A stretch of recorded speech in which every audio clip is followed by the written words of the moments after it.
So hey, what's up guys, we are back with a new video. This is Shivam. This is Neha and you are watching Beat Blaster.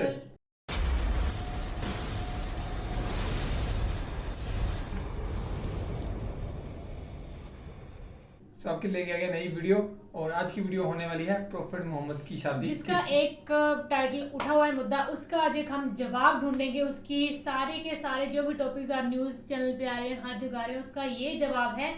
सो ये video जरूर देखें। Profit Mohammad की शादी किस उम्र में और किससे हुई थी? ओरिजिनल वीडियो लिंक डिस्क्रिप्शन में दिया है। शर्मा के मजाक का सच्चा जवाब। हाँ, सो इसको करते हैं प्ले, फटाफट से फिर करते हैं बाकी बातें।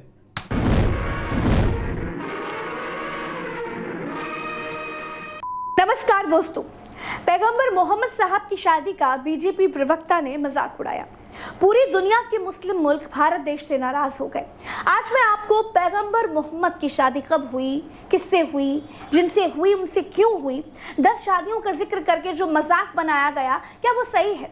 क्या कुछ भगवान श्री कृष्ण की 16,000 रानियों वाले किस्से से कुछ मिलता जुलता है क्या? आज मैं आपको ये सब कुछ बताऊंगी। दोस्तों, वीडियो में आगे बढ़े उससे पहले मैं आपको कुकू एफएम के बारे में बताना चाहती हूँ। से बड़ी ₹92 चल रहे इस्लामिक स्कॉलर जाकिर नाइक का कहना है कि मेडिकल साइंस के मुताबिक जब किसी लड़की को पीरियड्स होने लगते हैं तो वो शादी के योग्य मान ली जाती है। कुरान में भी लड़के और लड़कियों की शादी की उम्र तय नहीं की गई है।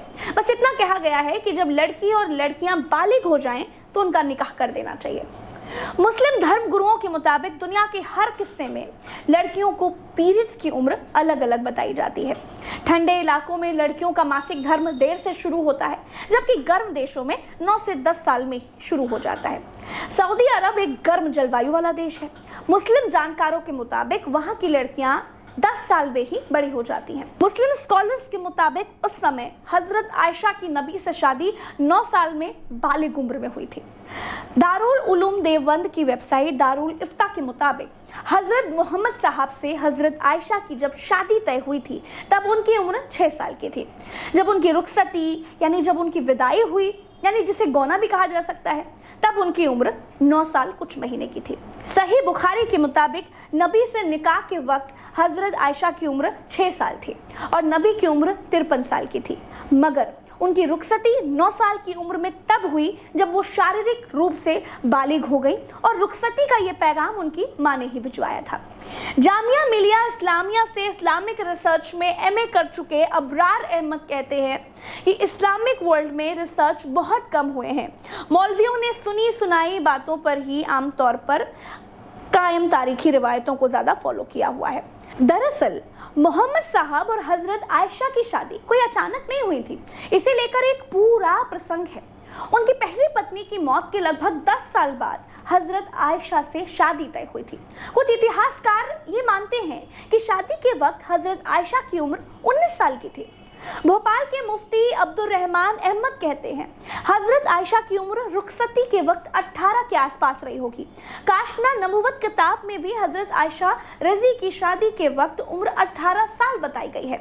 उनकी पहले से कहीं शादी तय थी और लड़के वालों ने किसी बात से शादी से मना कर दिया था। इसकी खबर एक औरत ने हुजूर तक पहुंचाई और फिर इसके बाद हजरत आयशा रजी की माँ के पास शादी का पैगाम भेजा गया था।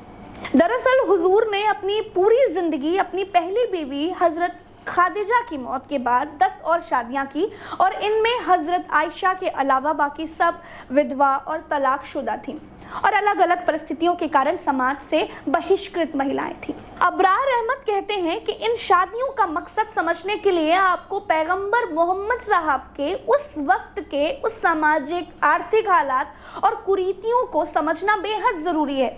उस वक्त पूरी दुनिया में औरतों पर जुल्म हो रहा था। अरब में महिलाओं का बाजार लगता था। लोग एक औरत बेचते और दूसरी औरत खरीद कर घर ले जाते थे, गुलामों की तरह रखते थे, अय्याशी करते थे और फिर कुछ दिन के बाद उसे बेचकर अगली ले आते थे।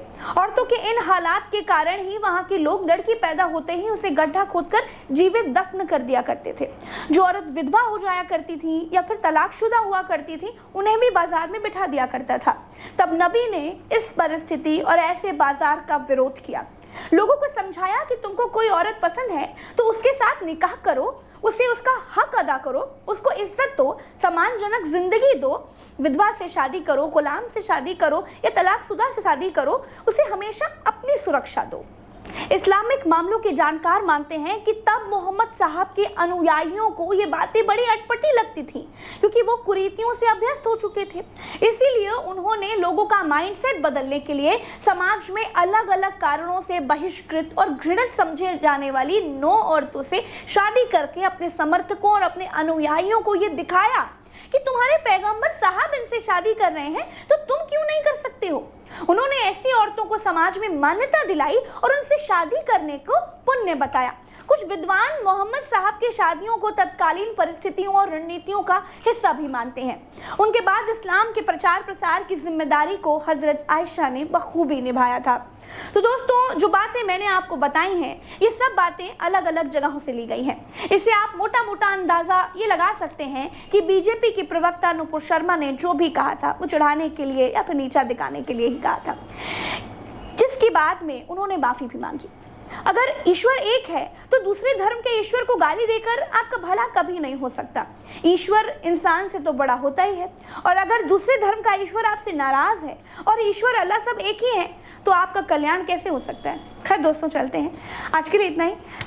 बहुत ही काफी अच्छे से एक्सप्लेन किया। मैं भी ये कहने लगा था कि इन्होंने मतलब अलग अलग जगह से तर्क इकट्ठे किए जो भी था, तो फिर उसके थ्रू इन्होंने समझाया सारी हिस्ट्री और मौलाना के बयान सुन के। इन्होंने डॉक्टर जाकिर नाइक का एग्जांपल भी दिया जो कि हम पहले सुन चुके हैं अपने वीडियो में, और बहुत ही काफी कमाल के अच्छे तरीके से इन्होंने समझाया कि ऐसे ऐसे था। सबसे अच्छी बात मेरे को ये लगी कि उस टाइम की सिचुएशन को भी देखना चाहिए कि वहाँ पे सिचुएशन कैसी थी, उसके अकॉर्डिंग उन्होंने जो भी स्टेप्स लिए हैं वो उस टाइम की सिचुएशन थी। और आज से कोई नहीं देख सकता कि 1400 साल पहले क्या सिचुएशन थी और उस टाइम क्या स्टेप लेने थे ना, उस टाइम और आज के जमाने में बहुत फर्क है। हमें भी पता है कि पहले के जमाने में लड़कियों को मतलब सही बात है, वो मार देते थे, ये हम भी सुना है। आजकल भी होता है, ये चीजें पर बहुत कम हो गया, धीरे धीरे कम होती आ रही है। तो उस टाइम ऐसा होता था, और अगर कुछ रहा होगा उस टाइम की सिचुएशन, पहली बात तो ये कि खैर ये इसको कोई पूरी तरह से एक्सप्लेन नहीं कर सकता, ये उस टाइम की सिचुएशन है। और उनके अलावा आई थिंक जो भी उस टाइम पे साहबा या खलीफा थे, उनके अलावा इसको कोई नहीं जान सकता अच्छे से। सो इस चीज़ पे ऐसे इंतजाम तो लगाने नहीं चाहिए, पहली बात तो ये है ना। और बाकी मेन बात है सिचुएशन की, जो 1400 साल पहले थी वो आज नहीं हो सकती, जो आज है वो आने वाले 1400 साल के बाद नहीं हो सकती। तब लोग कुछ और कहेंगे कि लड़कियों की शादी इतनी एज में होती है, आज देखो क्या रखा है, ऐसे पता नहीं क्या क्या चेंजेस आ गए होंगे तब क्या ना।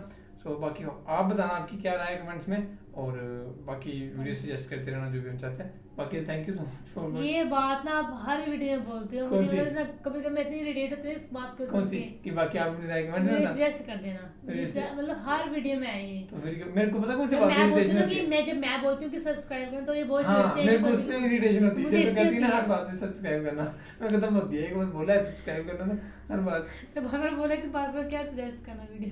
हमारी बहुत बहस होती है ऐसे, और व्लॉग्स आने वाले हैं तब देखना आप, अब कंटिन्यू बनाएंगे हम परसों से, कल से व्लॉग्स, तो जरूर देखना, डेली बनाएंगे। बाकी तो फिलहाल इस वीडियो में गाइस थैंक यू। और वीडियो जो भी होंगी वो सजेस्ट कर। So thank you guys so much for watching the video, मिलते हैं नेक्स्ट वीडियो में।